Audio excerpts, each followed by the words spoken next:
बिस्मिल्लाहिर्रहमानिर्रहीम। शाह माइस प्लेनेट के तमाम सुनने और देखने वाले मेरे काबिल एहतराम भाइयों और दोस्तों को दिल की गहराइयों से मेरा खुलूस भरा सलाम। वीडियो को लाइक कर दें। चलते हैं अपनी मौजू के तरफ।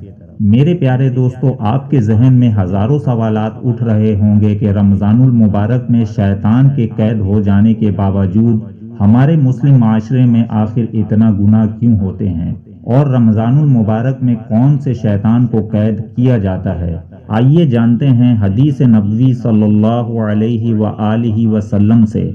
बुखारी शरीफ के हदीस नंबर 1899 में मज़कूर है कि रसूलुल्लाह सल्लल्लाहु अलैहि व आलिहि वसल्लम ने फरमाया, जब रमज़ान का महीना आता है तो आसमान के तमाम दरवाजे खोल दिए जाते हैं, जहन्नम के दरवाजे बंद कर दिए जाते हैं और शयातीन को जंजीरों से जकड़ दिया जाता है। दूसरी जगह इरशाद है, अबू हुरैरा रज़ी अल्लाहु अन्हु ने हुजूर अकरम सल्लल्लाहु अलैहि व आलिहि वसल्लम से नकल किया है कि मेरी उम्मत को रमज़ान शरीफ के बारे में 5 चीज़ें मखसूस तौर पर दी गई हैं जो पहली उम्मतों को नहीं मिली। नंबर 1 ये कि उनके मुंह की बू अल्लाह के नज़दीक मुश्क से ज़्यादा पसंदीदा है।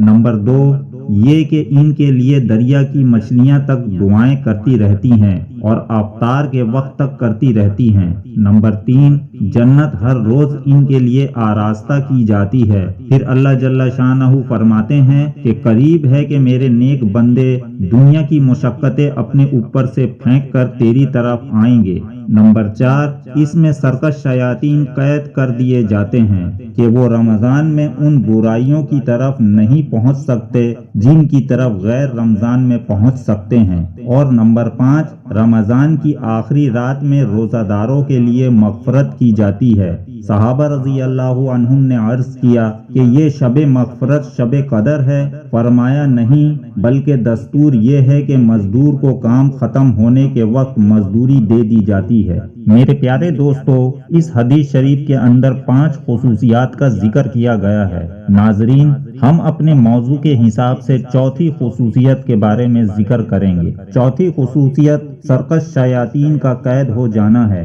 कि जिसकी वजह से मासी का जोर खत्म हो जाता है, यानी गुनाह का जोर खत्म हो जाता है। रमजानुल मुबारक में रहमत के जोश और इबादत की कसरत का मुक्तजा ये था कि शयातीन बहकाने में बहुत ही अनथक कोशिश करते और एड़ी चोटी का जोर खत्म कर देते, और इस वजह से मासी की कसरत इस महीना में इतनी हो जाती कि हद से ज्यादा। लेकिन बावजूद इसके कि ये मुशाहिदा है और मुहक्किक के मजमूई तौर से गुनाहों में बहुत कमी हो जाती है। कितने शराबी कबाबी ऐसे हैं कि रमजान में खुसूसियत से नहीं पीते और इसी तरह गुनाहों में भी खुली कमी हो जाती है, लेकिन इसके बावजूद गुनाह होते जरूर हैं, मगर इनके सरजद होने से हदीस पाक में तो कोई इश्काल नहीं, इसलिए कि इसका मजमून ही ये है कि सरकश शयातीन कैद कर दिए जाते हैं। इस बिना पर अगर वो गुनाह गैर सरकशों का असर हो तो कुछ खलजान नहीं।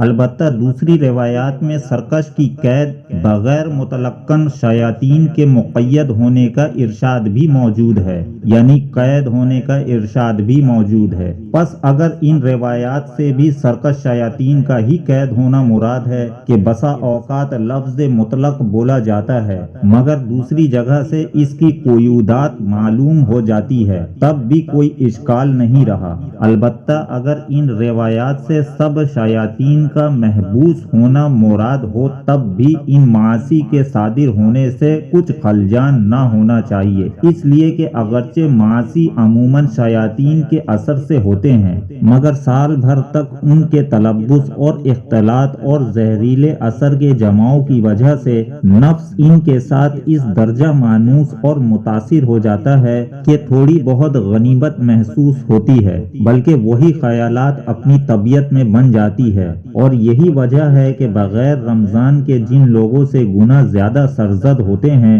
رمضان میں بھی انہی سے زیادہ تر صدور ہوتا ہے، اور آدمی کا نفس چونکہ ساتھ رہتا ہے اس لیے اس کا اثر ہے۔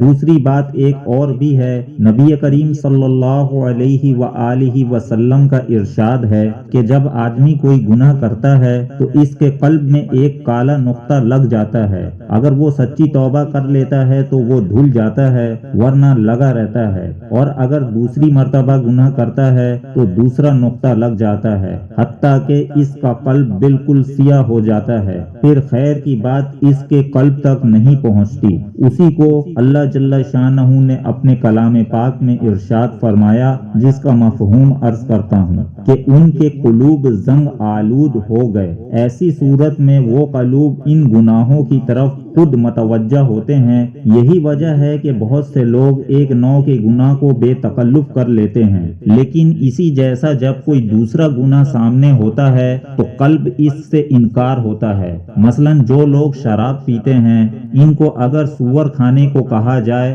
تو ان کی طبیعت کو نفرت ہوتی ہے، حالانکہ معصیت میں دونوں برابر ہیں۔ تو اسی طرح جب کہ غیر رمضان میں وہ ان گناہوں کو کرتے رہتے ہیں تو دل ان کے ساتھ رنگے جاتے ہیں، جس کی وجہ سے رمضان المبارک میں بھی ان کے سرزد ہونے کے لیے شیاطین کی ضرورت نہیں رہتی۔ بالجملہ اگر حدیث پاک سے سب شیاطین کا مقید ہو جانا مراد ہے، تب بھی رمضان المبارک میں گناہوں کے سرزد ہونے سے کچھ اشکال نہیں، اور اگر سرکش اور خبیث شیاطین کا مقید ہونا مراد ہو تب تو کوئی اشکال ہے ہی نہیں۔ ہر شخص اس کو غور کر سکتا ہے اور تجربہ کر سکتا ہے کہ رمضان المبارک میں نیکی کرنے کے لیے یا کسی معصیت سے بچنے کے لیے اتنے زور لگانے نہیں پڑتے جتنے کہ غیر رمضان میں پڑتے ہیں۔ تھوڑی سی ہمت اور توجہ کافی ہو جاتی ہے۔ حضرت مولانا شاہ محمد اسحاق صاحب رحمت اللہ علیہ کی رائے یہ ہے کہ یہ دونوں حدیثیں مختلف لوگوں کے اعتبار سے ہیں، یعنی فساق و فجار کے حق میں صرف متکبر شیاطین قید ہوتے ہیں،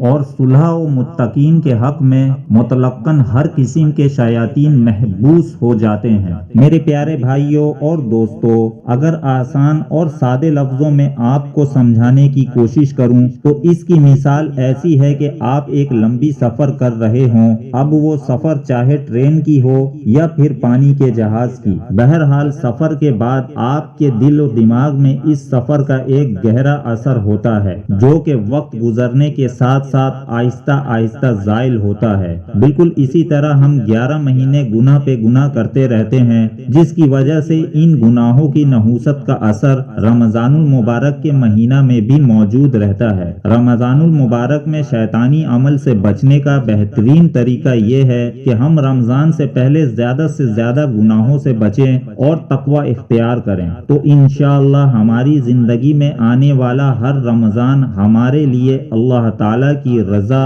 اور نجات کا ذریعہ بنے گی۔ میرے پیارے دوستو، مزید اسلامک ویڈیوز دیکھنے کے لیے ہمارا چینل شاہ مائز پلینٹ کو سبسکرائب کریں اور بیل کے آئیکن کو آل پر پریس کریں تاکہ مستقبل میں بھی آپ کا رشتہ اس چینل کے ساتھ اسی طرح بنا رہے۔ میرے قابل احترام بھائیوں اور دوستو، اگر سانسوں نے وفا کی تو اگلی بار ایک اور نئی ویڈیو کے ساتھ آپ کے خدمت میں حاضر ہوں گا۔ اب آپ سے اجازت چاہتا ہوں اس دعا کے ساتھ کہ اللہ جل جلالہ آپ سننے والوں کے ساتھ ساتھ مجھ بولنے والے کو بھی عمل کی توفیق عطا فرمائے، آمین یا رب العالمین۔